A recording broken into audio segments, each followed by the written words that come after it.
सुमन, बेटा अब हमारा क्या होगा? अम्मा, अल्लाह पे भरोसा रख। ऑफिस से लोग आए थे, कह रहे थे कि कुछ पैसे मिल जाएंगे। अरे वो तो जब मिलेंगे तब मिलेंगे, अभी हम क्या करेंगे? मेरी थोड़ी तबीयत संभल जाए तो मैं इलाके में जाती हूँ। परचून वाला अच्छा आदमी है, उधार दे देता है। अम्मा, अगर तुम इजाज़त दो तो मैं नौकरी कर लूँ? नहीं बेटा, मेरी जिंदगी खत्म हो जाए फिर बेशक कर लेना। अम्मा, ऐसा कब तक चलेगा? कोई हमें कब तक उधार देगा? देख लो बेटा, तुम्हारे अब्बा के ऑफिस से कुछ पैसे मिल जाएंगे और कुछ सेवर है मेरे पास। बस तेरी शादी हो जाए और मुझे अल्लाह से कुछ नहीं चाहिए। मगर अम्मा, तुम्हारा क्या होगा?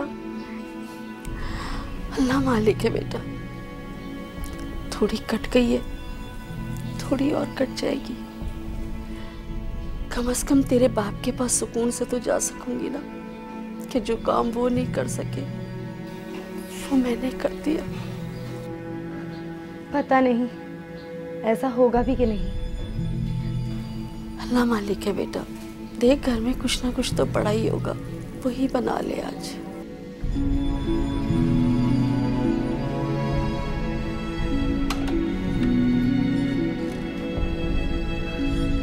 अम्मा, मैं कल ही आपको बता चुकी थी कि आज घर में पकाने के लिए एक तिनका भी नहीं है। अच्छा बेटा, मैं ही देखती हूँ कुछ। अम्मा, हम कब तक भीख की तरह लोगों से उधार मांगते रहेंगे? जो अल्लाह को मंजूर हो बेटा। अम्मा, तुम ही तो बता रही थी कि वो परचून वाला पहले ही इतनी बकवासें कर रहा था। तो फिर क्या करूं? तू ही बता दे, कौन है हमारा? शबीर के जाने के बाद तो रिश्तेदारों ने भी आंखें फेर दी, आना जाना तक छोड़ दिया। शायद वो ये समझते होंगे कहीं हम उनसे कोई तकाजा ही ना कर ले। मैं जा रही हूँ अब्बा के ऑफिस, बहुत हो गया। ऑफिस? हाँ माँ, वो अनवर साहब बता रहे थे ना कि अब्बा के कुछ ड्यूज मिलने वाले हैं। मैं जाती हूँ, मालूम करती हूँ, क्या पता कुछ पैसे मिल जाएं। लेकिन बेटा, तू जाएगी कैसे? अम्मा, तू फिक्र ना कर, मैं किसी से मदद नहीं लूंगी, मैं पैदल ही चली जाऊंगी। पैदल? इतनी दूर? अम्मा, कुछ ना कुछ तो करना ही पड़ेगा ना। अब्बा लड़कियों की ज़्यादा तालीम के सब खिलाफ थे।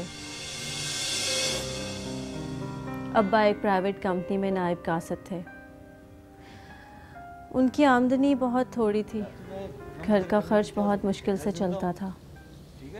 और अम्मा तो बीमार ही रहती।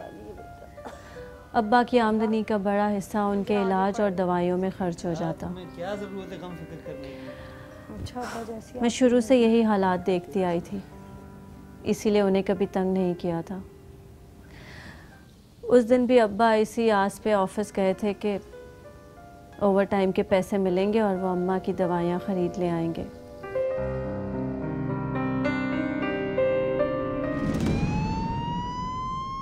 और घर वापसी पे एक ट्रैफिक हादसे में उनकी वफ़ात हो गई और मैं और अम्मा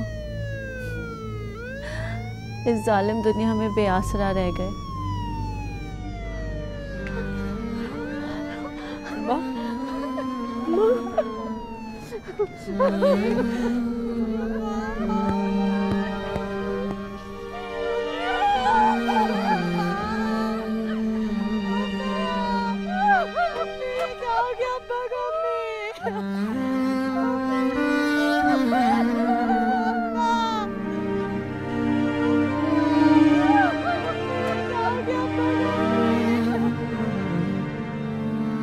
अब्बा को मरे अभी महीना भी ना हुआ था कि नौबत फाकों तक आ पहुंची थी।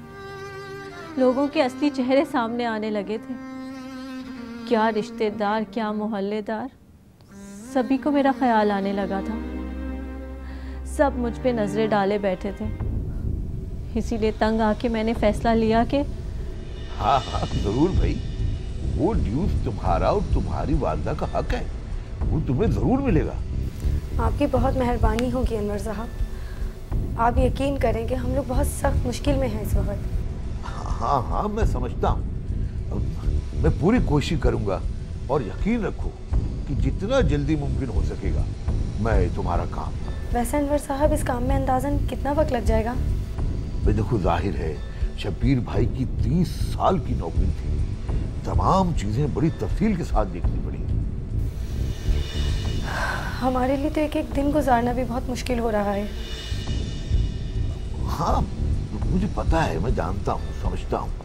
अब देखो मैं पूरी कोशिश करूंगा कि जितनी जल्दी हो सके तमाम चीज मुकम्मल कर लूँ। तो फिर अनवर साहब मैं दोबारा कब आऊँ? तुम ऐसा करो कि 2-3 दिन बाद आ जाओ। अच्छा तो अनवर साहब फिर मैं चलती हूँ। अरे नहीं भाई, मैंने तुम्हारे लिए चाय मंगाई हुई है, चाय पी के जाना। नहीं नहीं अनवर साहब, घर पर अम्मा मेरा इंतज़ार कर रही होंगी, काफ़ी देर हो गई है, वो परेशान होंगी। चलो ठीक है, लेकिन तुम्हें जल्दी काम कराने के लिए आना जाना पड़ेगा। अच्छा ठीक है, तो फिर मैं ठीक 3 दिन के बाद आती हूँ। ओके, अल्लाह हाफिज़। मुझे अनवर साहब भले आदमी लगे थे, क्योंकि जब पहले मैंने उनसे अपनी नौकरी की बात की तो उन्होंने मुझे मना कर दिया कि मैं यहाँ काम ना करूँ, यहाँ का माहौल अच्छा नहीं है। फिर मैंने उनसे अब्बा के ड्यूज़ की बात की तो उन्होंने मुझे यकीन दिलाया कि वो मेरा ये काम जल्द ही कर देंगे। मेरे पास किराए के पैसे तक भी ना थे। मैं पैदल गई थी और पैदल ही घर वापस आई थी। 2 दिन बाद न जाने अम्मा कहाँ से उधार सौदा घर ले आई थी। ये ले बेटा, उठ जा, सौदा ले आई हूँ मैं। अच्छा अम्मा। क्या रहा? अम्मा कह रहे थे कि जल्दी काम के लिए चक्कर लगाने पड़ेंगे। बेटा मैं तो कहती हूँ छोड़ दे, कहाँ ख्वार होती फिरेगी रोज रोज। ऐसे कैसे छोड़ दूँ अम्मा, वो अब्बा का हक है। बेटा आज तक किसी ने किसी को उसका हक दिया है? लेकिन अम्मा मैं लेकर रहूंगी। अच्छा जैसे तेरी मर्जी। अभी कुछ खाना वाना बना ले। हाँ अम्मा बनाती हूँ।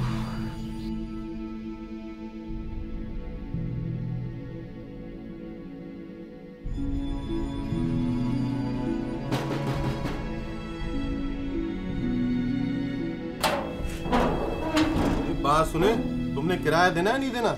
भाई मैं दे दूंगी किराया, अभी मुझे पैसे मिले नहीं हैं। 3 माह हो चुके हैं, अब तक तुमने किराया नहीं दिया। देखो इस महीने की 10 तारीख तक मुझे किराया चाहिए। उधार वालों के तकाजे बढ़ते ही जा रहे थे। अब तो मालिक मकान भी तंग करने लगा था। इस बार मुझे मिल जाना चाहिए किराया।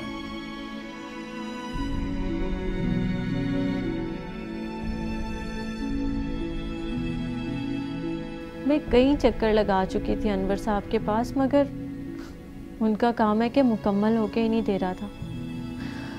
और अम्मा सबको यही कह के टाल रही थी कि अब्बा के पैसे मिलते ही वो सबका हिसाब बराबर कर देंगे।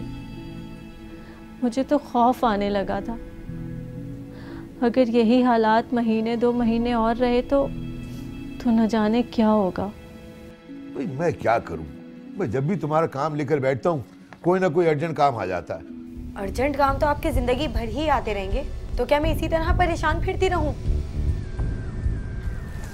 अरे भाई तुम नाराज क्यों हो रही हो? हमारा ऑफिस 4 बजे खत्म हो जाता है।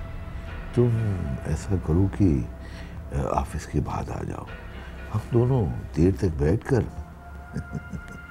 ये काम निपटा दें। ऑफिस टाइम खत्म होने के बाद? हाँ हाँ, मैं ऑफिस में काफी देर तक बैठा रहता हूँ। देखें अनवर साहब, आप प्लीज मेरी मजबूरी समझने की कोशिश करें। वही तो समझ रहा हूँ, इसीलिए तो तुम्हें बुला रहा हूँ कि तुम्हारा काम जल्दी हो जाए, बैठ के काम। मैं अनवर साहब के अंदाज से घबरा गई थी। मुझे उसकी आंखों में शैतान नजर आने लगा था। उसका ऑफिस टाइमिंग के बाद मुझे बुलाना कुछ मुनासिब नहीं लगा।